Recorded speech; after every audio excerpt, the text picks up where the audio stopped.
I will respond there. Anywhere in any platform, I used to upload there somewhere else. Also, you can put their question as well. So definitely I would like to answer. So I'm going to start today's lecture. It is lecture number 6.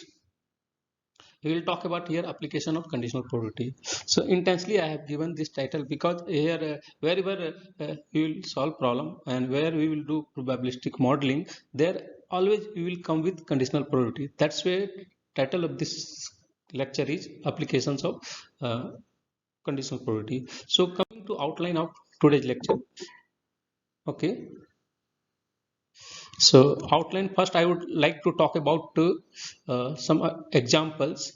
Then I will go to discuss about uh, multiplication rule. So I told that multiplication rule is nothing new. Actually, it is just one rephrasing of definition of conditional probability. So we will try to rephrase the definition of conditional probability. In that process, we will get multiplication rule, or another name we are calling it chain rule. So those things is all about multiplication rule. And after having idea of multiplication rule, we can talk about independent events. So suppose we are having any number of event or two event, then we can talk about either a pairwise independency or mutual independency or independency in together or conditional independency. Various kind of independent nature will come. So those things will define. And suppose two events are not independent, simply it will fall in the category of dependency. So if you are studying independency, it means that you are also studying about dependency as well.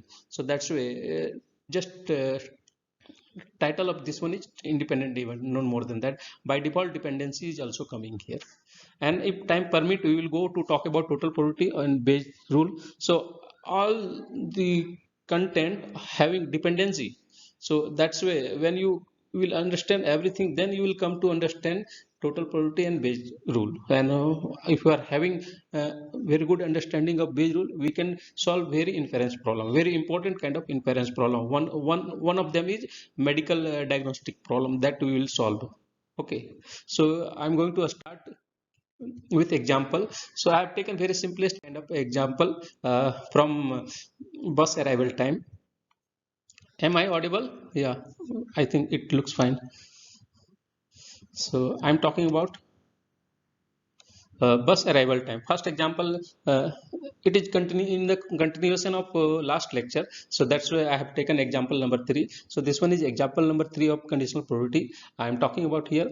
We are going to model bus arrival time in conditional fashion. That means we are having conditional means we are having some partial information. Based on that, we will try to find probability of one event. So what is that problem here? So suppose this morning I caught the bus whose arrival time is based on the assumption that bus always comes within at most 1 hour, but it is equally likely to come at any time within this hour. Okay, so this is the strong assumption. It is given here. Due to that, we are able to model the probability. Okay, this is the assumption given here. And this morning I caught the bus with under this assumption. Okay, now question is coming here like this way. I ask you to guess whether this bus came within first 5 minutes. So I'm asking you, this is the question I'm asking you, whether the bus came within first 5 minutes, because I came through bus, so I know about that observation very well. Now, based on, I will keep on passing information to you. Based on those information, you have to try to answer my question. You try to answer whatever things is coming to you. So try to infer about that. Simply in inference problem, you can say that. So I ask you to guess whether the that bus came within first 5 minutes. In the absence of simply, so what would be your first approach? I'm not passing right now any information, just I'm saying that whether bus came within first 5 minutes. Then in absence of any further information, uh, what you will what you will do, uh, you will simply find prior probability. That simply you are going to find probability that suppose that you are saying that bus may come within first 5 minutes. What probability? So it would be just proportional to what length of the interval. So first 5 minutes means starting from 0 to 5 minutes. So it is just length of the interval, and we always put things in what try to convert the hour basis. Okay, so from that perspective, 1 hour. So 1 hour means it would be our sample space is 0 to 1. 1 hour, one it reflect. So hourly basis time is here, unit of time is hour. Okay, so from that we will see that if what is the probability that bus is coming in first 5 minutes. Probability is 1 by 12. That means if you try to convert in fraction, it would be 0.083. So what kind of probability this one? This one is very rare kind of probability, very less likely, unlikely likelihood of happening, likelihood of the bus coming in first 5 minutes is very rare. That means unlikely kind of situation is happening. So simply I will say that it is not a good guess. It is very wrong guess, very bad guess, simply very bad guess. So what you will do? So you will say that, sir, actually pass some information so that I can give better answer. I can improve my likelihood. I can improve likelihood of answering the question, likelihood of coming the likelihood about the bus, the that uh, what would be exact time or nearby time. So just you will ask some more information. So I'm going to pass you one more information, that I give you a hint, that I tell you that bus actually came in the first 10 minutes. So this is the partial information. This is the partial information. You can name it B. This is the partial information I'm passing to you. Now, based on this, you can improve the probability about that bus. What would be the probability that bus? This is the event. Bus came in first 5 minutes. This is the event. You can improve the probability of event A based on this information. That means you are going to calculate. So what is A? So in symbolically, A you can say that it is talking about first 5 minutes. Means if you convert 5 minutes in hour, it would be 1 by 12. That means you divide 5 by 60, so it becomes 1 by 12. And what information I am passing to you? So information I had given to you, bus actually came in the first 10 minutes. So that means B, the partial information or condition, that we are putting conditioning, simply we can say that. So from that segment we can say that what would be B is talking interval of length 1 by 6, or simply you can say that it is an interval, this interval 0 to 1 by 6. So you are having information of B. Okay, fine, no worry. So based on this we try to calculate probability of A. That means this is the situation what I'm explaining in geometrically.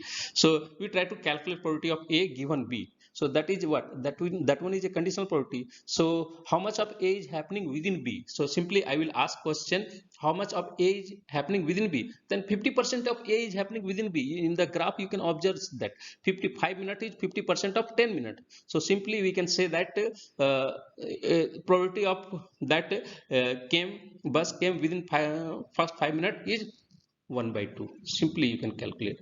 This one is event A, this one is event B. So here you can easily see that as I pass information to you, your probability of calculation, it is going high. So it is increasing. So as much as information you will come to know, then definitely the prediction will be more accurate. That probability of prediction, it will go more accuracy to it will go towards accuracy. So that's where that is the scenario of conditional probability. So this problem only you can solve with the help of conditional probability approach. So as much as information, always try to trace out what are the information, always ask. Yes, any question? Yes. Yes, sir.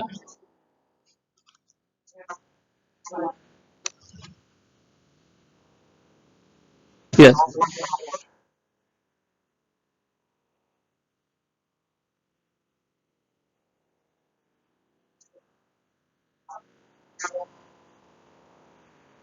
Yeah, yeah. So what is actually approach is that here I told that this one is one.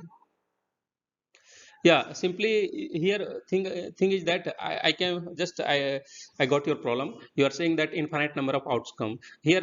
Definitely it is infinite number of outcome. Even more than that, it is uncountable number of outcome. Why? Because here sample space you can observe that here it is in an interval. An interval always happen to be non-discrete set. That means it is a continuum set, continuous set.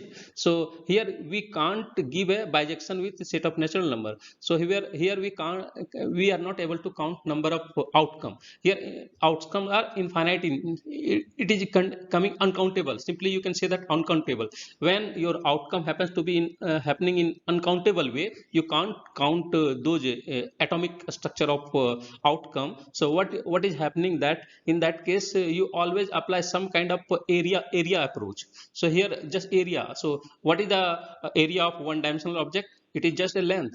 So here you can go for again you observe that an interval of length uh, every any two interval of length same any two interval of the same length is having equal area. That concept you can go that. So equally likely concept in case of continuum sample space, it is happening that equally likely means area of the any two interval with the same length is the same. That is the meaning of equally likely. Did you get meaning of this? Is it okay what I told? Did you get answer of your question? If you are able to, yeah,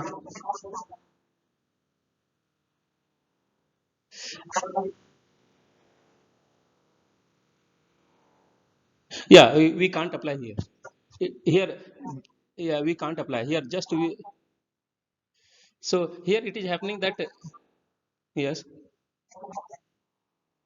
yeah, that we can't count. Yes, yes. So here simply just yeah.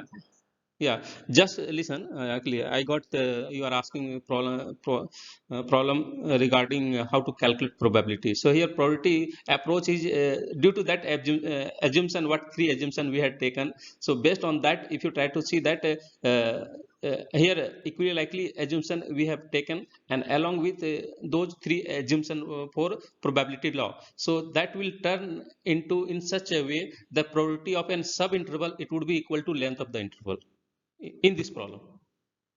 In this problem it is that assumption.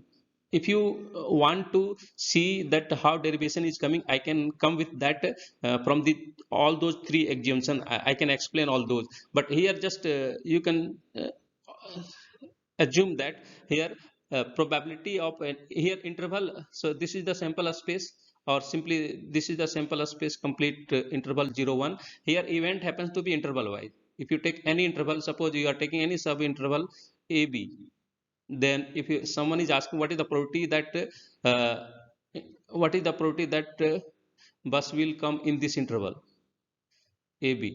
So that would be simply length of the interval, sub interval, length of the sub interval. So here your event would be in term of sub interval or union of sub interval. So it would be what? Just length of, so length would be what? B minus a. That is the approach. That is the approach to calculate probability for equally likely event in case of continuum sample space. So this is the approach. I think is it might be fine. Okay, did you get your answer? Okay, then I'm going forward. Here just you can say that remember that this equally likely is very much related with uniform distribution. Actually, I don't want to cover distribution here right now. I don't want to, because distribution is part of module 2. There I will explain a lot about distribution, uniform distribution, various distribution, and uniform distribution is the backbone of modeling probabilistic phenomena in computer, in any language. After when I will cover python, sorry, when I will cover module 2, that time I will do a modeling of these problem in python as well. I will in tutorial, generally in tutorial class I will talk about, because that one is dealing with uniform distribution, so it is very much needed to cover distribution part. Then I will go for simulation portion of this problem. Okay, so I'm going to cover talk about next problem. So next problem is talking about radar detection problem. So it is very much common in airways. So if you are from communication sector, you need to understand this problem completely. Don't say that communication is only part of EC. It is communication may come also in CSE as well. The communication doesn't specific to, it is not specific to only single program. It may come to anywhere. Okay, so just try to understand this problem. So what does this problem say? This problem say that if an aircraft is present in a certain area, a radar correctly registers its presence with probability 0.99. If aircraft is present, then radar will register the probability with 0.99. That means that if present, so this one is the given passing information we are having, and this is the event. That means you can call it probability of the registering, radar is registering something when aircraft is present, that we are having 0.99. Now if it is not present, that means aircraft is not present, then radar falsely registered an aircraft presence with probability 0.10. That means probability that radar is registering when aircraft is not present is 0.10. Okay, so these two information you are having.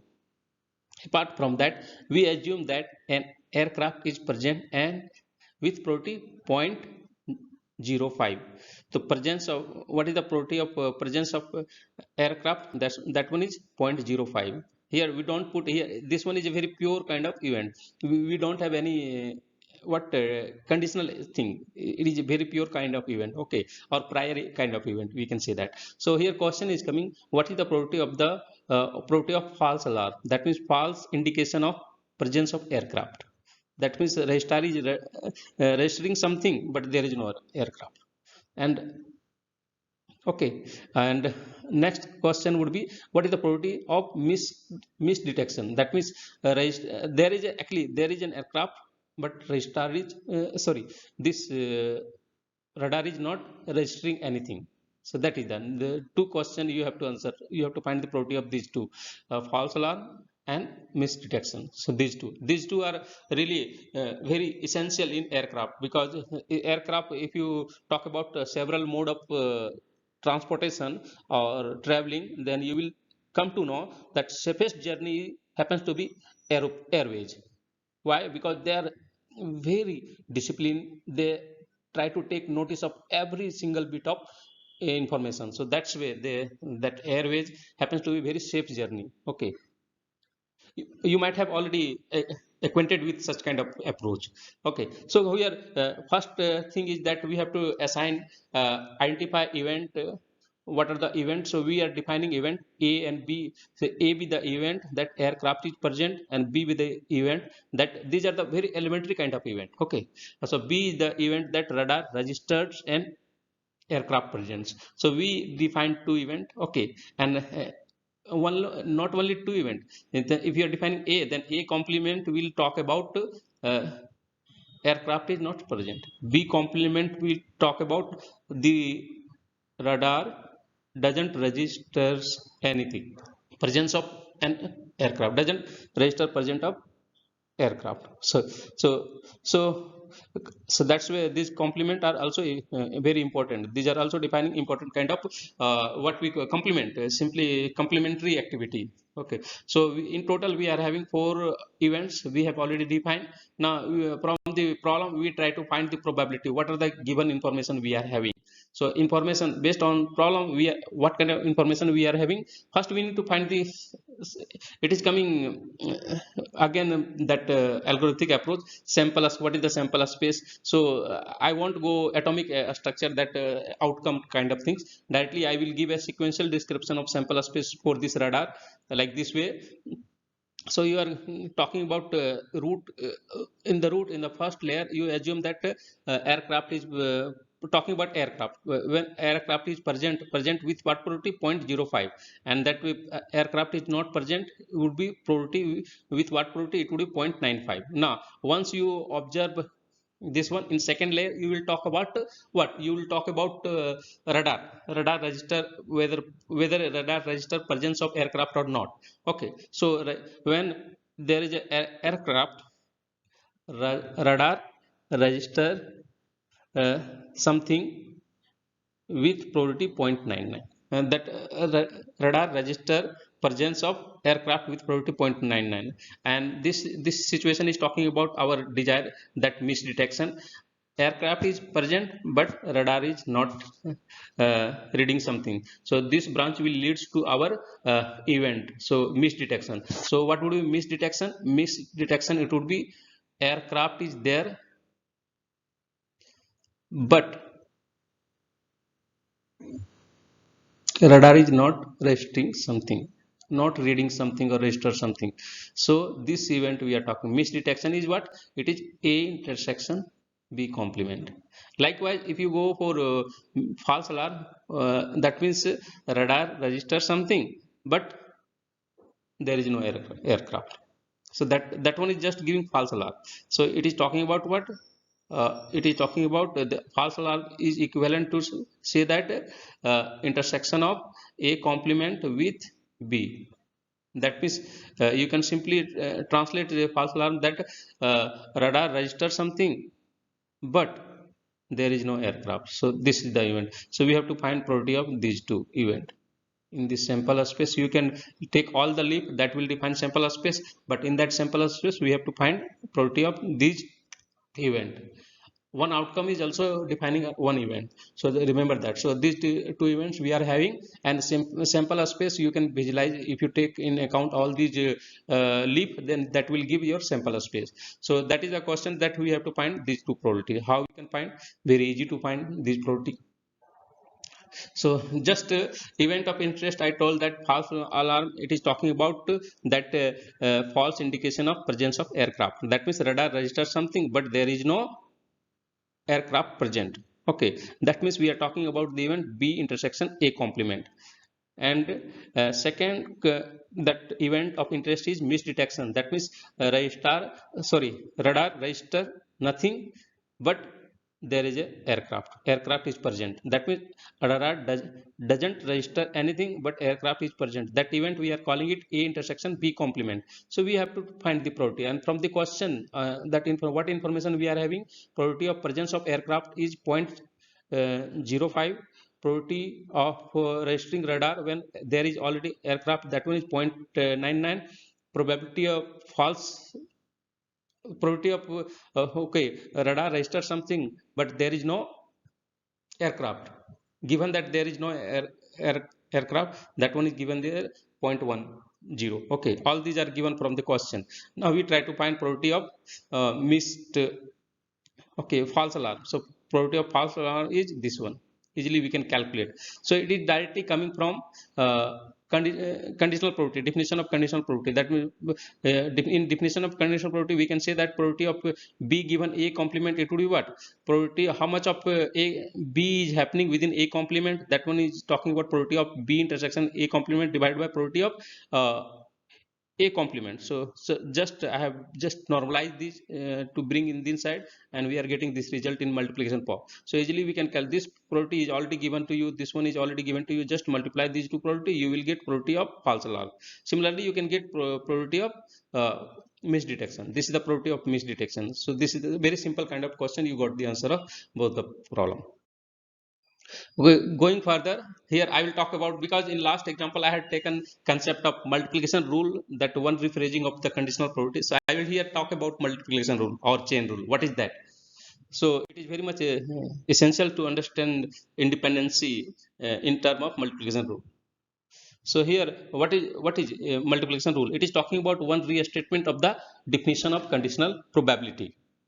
So a restatement of the definition of conditional probability that leads to multiplication rule as follows. So we know from the definition of conditional probability, it says that if you are having two events A and B, and suppose B is already happened first.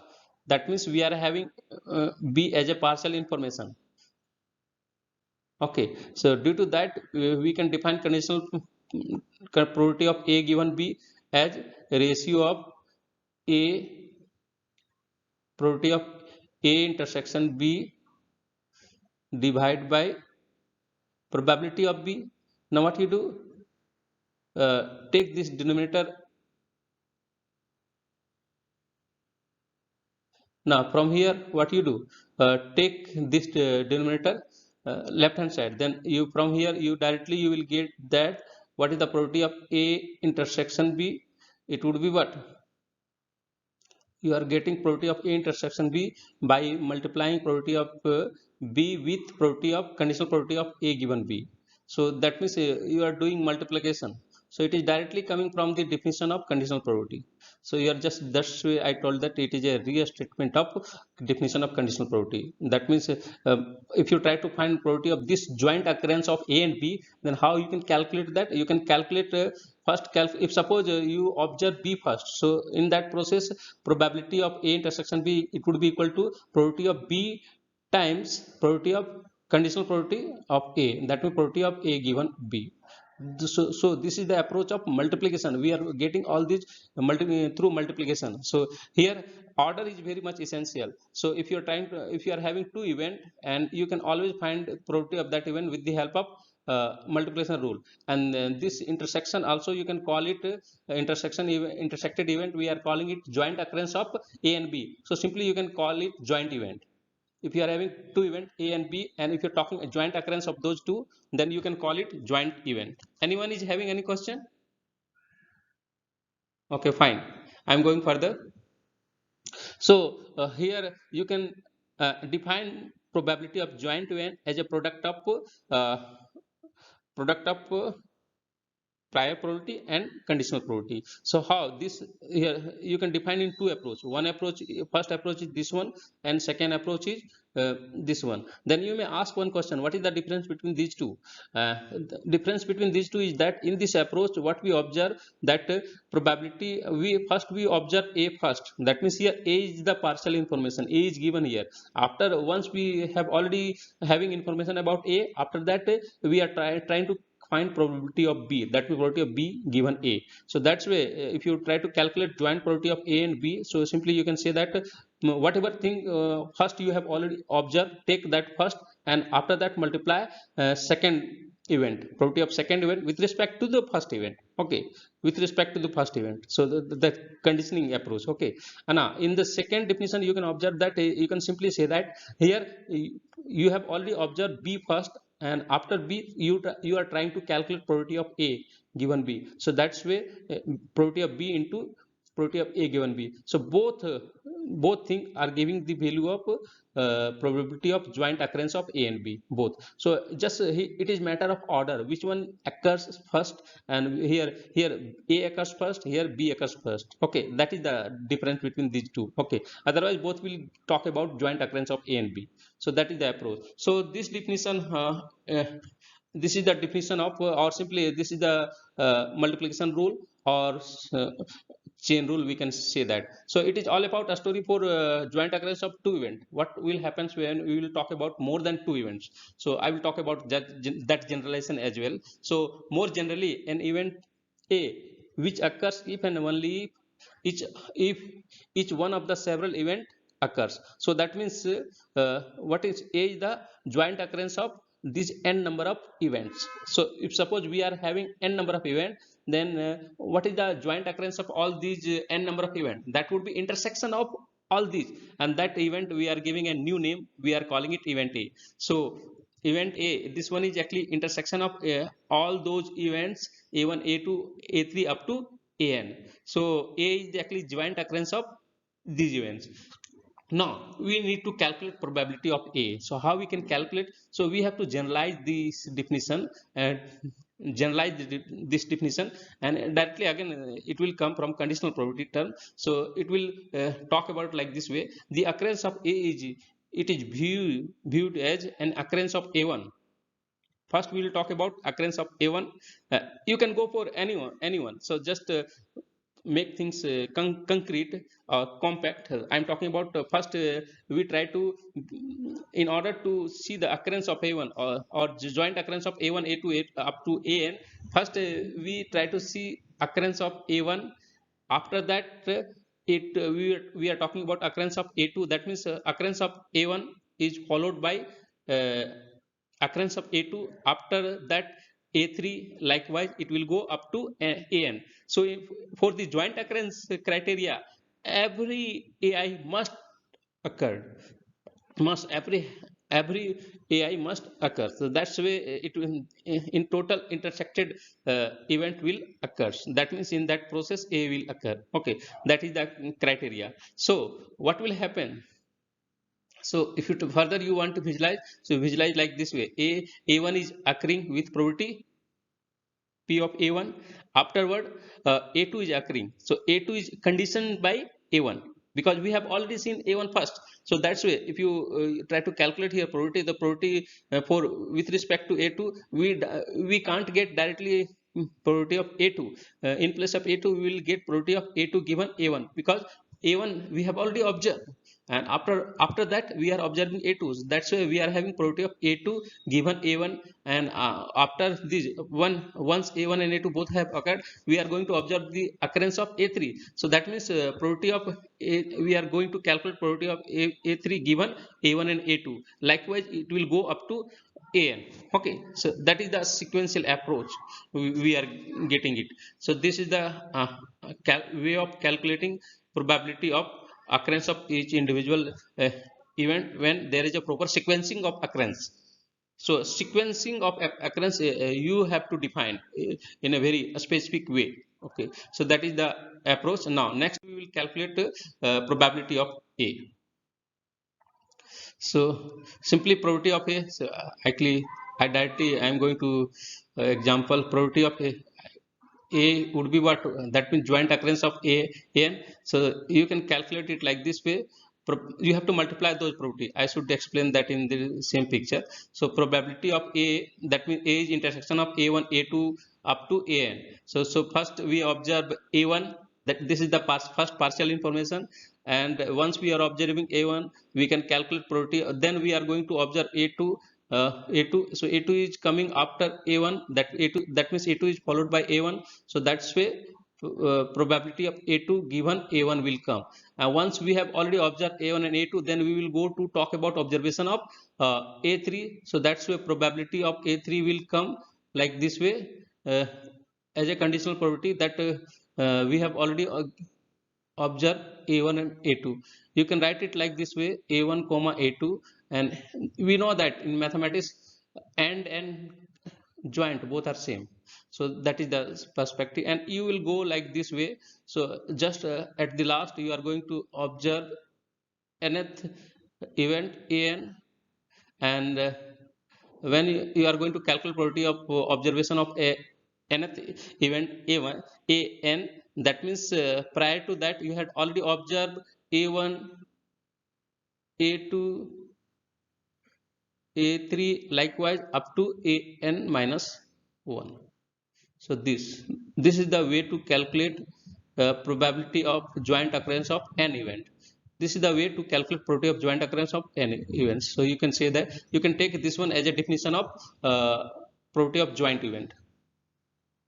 You can call simply joint events. So A1, A2, A3, if all these n event occurs in together, then they are talking about occurrence of A. A is what? Intersection of A1, A2 up to An. A is what? In that process, joint occurrence means it is talking about intersection of A1, A2, and likewise it will go up to An. Okay, so now I will take few example in order to understand this rule in detail. So example is coming like this way: assuming all the conditional event have positive probability, then the probability of event A, it would be given by same thing what I had written. So event given by this formula. Okay, so I will take one example here. So suppose in a factory there are 100 unit of a certain product. Okay, five of which are defective. Then in among the 100 product, five are defective. So we pick any three unit from the 100 unit at random. Okay, then we have to find the probability that none of them are defective. Then how we can find this one? We can find this one through joint occurrence. So we need to define few events here. So let us define event like this. AI it is talking about the event that ith chosen unit is not defective. That means A1 is not defective. First unit chosen unit A1 is not defective. A2 means talking about second chosen unit is not defective. A3 is talking about third chosen uh, unit is not defective. So this likewise three event we have here, we have already defined. Now we are interested to find joint occurrence of these three, because here question is that none of them should be defective. That means it is talking about joint occurrence of A1, A2 and A3. All these three must not be defective. So we have to find this probability. Now we are coming to from this problem, we try to find first probability of A1. Then suppose A1 is occurring first, so that by default first would come first.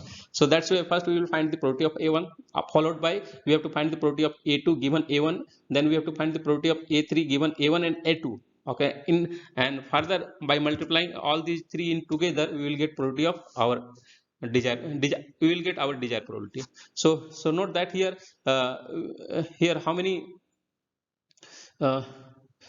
how many units are there? 100 units. Out of 100 units, 5 are defective. So what would be A1? A1 is not defective. What is the probability that A1 first chosen unit would be not defective? It would be with probability 95 by 100. Given the first chosen item was good, now we will go to choose second item. And in order to choose second item, how many options we will have? 94. So that's the probability of A2 given A1 would be what? 94 by 99, because one we have already taken out. So that's why 94 by 99. In the similar fashion, we can define what would we can find the probability of A3 given A1 and A2. It would be what? 93 by 98. So we are having probability of A1, we are having probability of A2 given A1, we are having probability of A3 given A1 A2. So in total we can find this joint probability. What would be this? This would be just multiple of this. That means 90 just multiply this, you will get your answer. You will get your desired probability. 95 by 100 times 94 by 99 times 93 by 98. This one is your desired probability, what you were willing to calculate. So you got this is the probability. Okay, so I have calculated it here. So I am taking another question. So likewise, so this is the answer. This is the answer that what desired probability we are willing to get. This is the joint occurrence of all those A1, A2, A3. So we got it through multiplication rule. Now next question is coming regarding grouping of graduate and undergraduate student. Again we can calculate this one with the help of multiplication rule. So what is the question? Question says that a class that one is consist of 4 graduate student and 12 undergraduate student, and we have to that class is divided randomly into 4 group, and each group contain 4 student. So random division of the a student in group. Okay, so here question is coming that what is the probability that each group includes a graduate student. So we have to find this probability. So this one is little bit tricky question. You have to be very smart in order to calculate probability of those event and conditional event. So sequentially you need to calculate in a very smart way. So again we would like to hear what you do. So a question is coming here like this way, that each group must include a graduate student, and we are having 4 graduate, and we are going to divide those all those. In total we are having 16 student, and all those 16 student we are going to divide into 4 randomly in a random fashion in 4 group, and each group must contain one graduate. That is the information we are having. So let us define, let us first denote the 4 graduate student by number 1 to 3, because these are very important. We can't put 2 graduate student in the same group, so that's why we are naming those graduate student. And consider the event A1. It is talking about a student A1 and A2 are in different groups. Second event we are defining it here, a student A1, A2, A3 are in different group. And third event we are defining, a student A1, A2, A3, A4 all are in different group. Okay, so these 4 events we had already defined. So what would be our desired event? So our desired event would be what, A3 situation. It is talking about occurrence of all 4 are in different group. So the desired probability can be computed like this way. A3 is actually, when you are talking about A3, that means it is talking about joint occurrence of A1, A2 in together, and A3 in together. So probability of A3 is just probability of intersection of A1, A2, A3.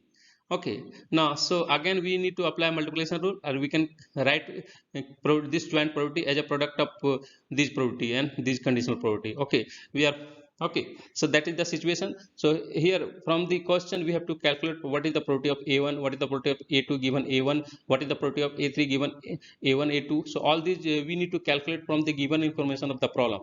So the information is given here like this way. So what is happening that probability of A1, but that means 1 and 2 are in different group. How we can calculate? We can calculate like this way. So in place of that, you take another condition that as we know that if you take condition that probability 2 is in the group of a student 1, what would be that probability? That probability would be 3 by 15.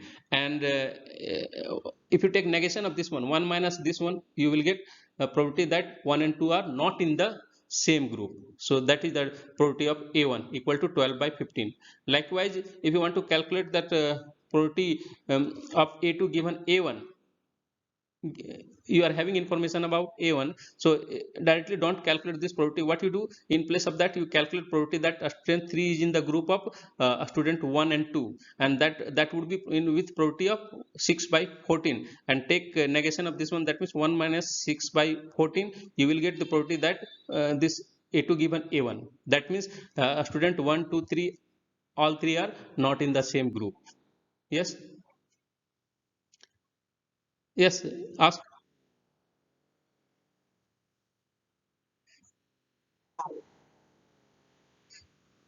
I told that directly don't calculate P of A1. In place of that, take negation of that.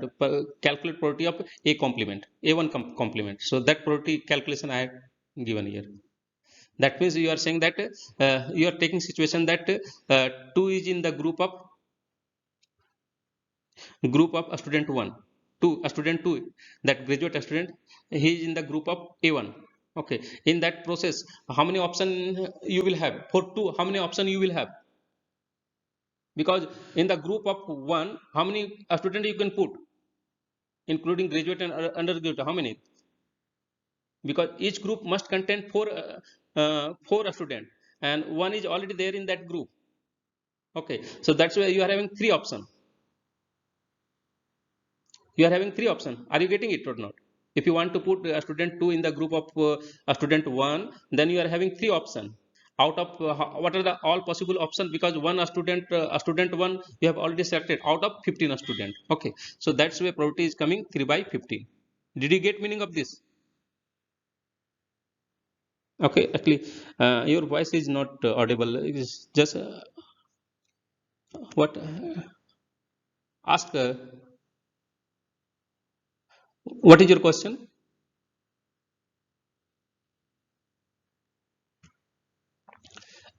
Unable to listen you. You can put your question there in comment box. Yeah, permutation, combination, those are principal. I say that all those are principal counting principles. So you can apply those things. There is no issue. You can apply. So I know my approach of mathematics, understanding of mathematics is all about intuitively how you can understand things. So intuitively, I'm trying to calculate it. I never try to put formula things. I always try to calculate in intuitive approach. So I just that's why I never say that I do permutation combination, I do any other kind of multiplication rule. I always say that how things are computing. So that is the approach.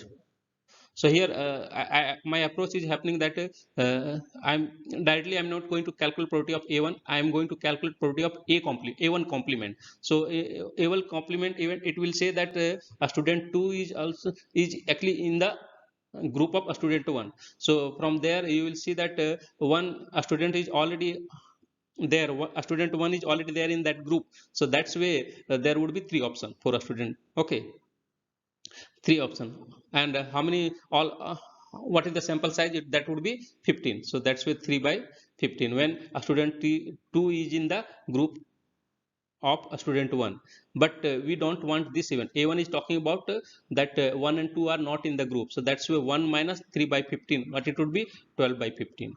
Likewise, you can calculate probability of A2 given A1, and similarly you can calculate probability of A3 given A1 A2. It would be 4 by 13. Okay, so you got all the probability and just multiply all these, you will get your desired probability. I think it is already 45 minutes, so we are going to wind up today's